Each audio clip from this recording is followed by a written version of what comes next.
నూతన సంవత్సరానికి ఆహ్వానం పలుకుతూ చేసే సందడిలో ఎలాంటి అపశృతులు లేకుండా చూసుకోవాలని వన్ టౌన్ సీఐ వి మల్లికార్జునరావు సూచించారు.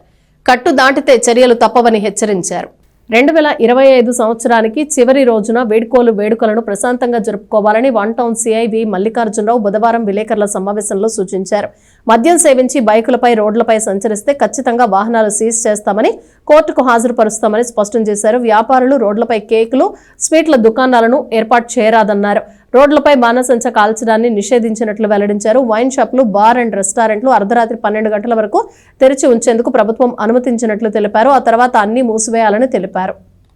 టౌన్లో ఈరోజు నైటు 31st నైటు అందరూ సెలబ్రేషన్ చేసుకోవాలి. బట్ రోడ్ల మీద తాగేసి 31st సందర్భంగా తాగి డ్రంక్ అండ్ డ్రైవ్ చేసిన వాళ్ళ బైక్స్ సీజ్ చేయబడతాయి. ఖచ్చితంగా కూడా సీజ్ చేసిన బైకులను కోర్టుకు పెట్టడం కూడా జరుగుతుంది. రోడ్ల మీద కేక్ కటింగ్ అనేది నిషేధము. కాబట్టి అందరూ గమనించాలి, అందరూ కోఆపరేట్ చేయండి. పోలీస్ గస్తీ ఉంటుంది, ఎర్లీ అవర్స్ 2-3 వరకు ఉంటుంది. దయచేసి అందరూ సహకరించి రోడ్డు మీద కేక్ కటింగ్లు, డ్రంక్ అండ్ డ్రైవ్లు మానుకోవాలి. అలాగే క్రాకర్స్ పర్మిషన్ లేకుండా కాల్చకూడదు. రోడ్లు ఆక్యుపై చేసి రోడ్డు మీద స్వీట్ షాప్స్, కేక్స్, బేకరీలు, ఫ్రంట్ ప్రొజెక్షన్స్ అన్నీ కూడా ఉండకూడదు. దయచేసి అందరూ సహకరించండి, వ్యాపారస్తులు అందరూ కూడా. Thank you.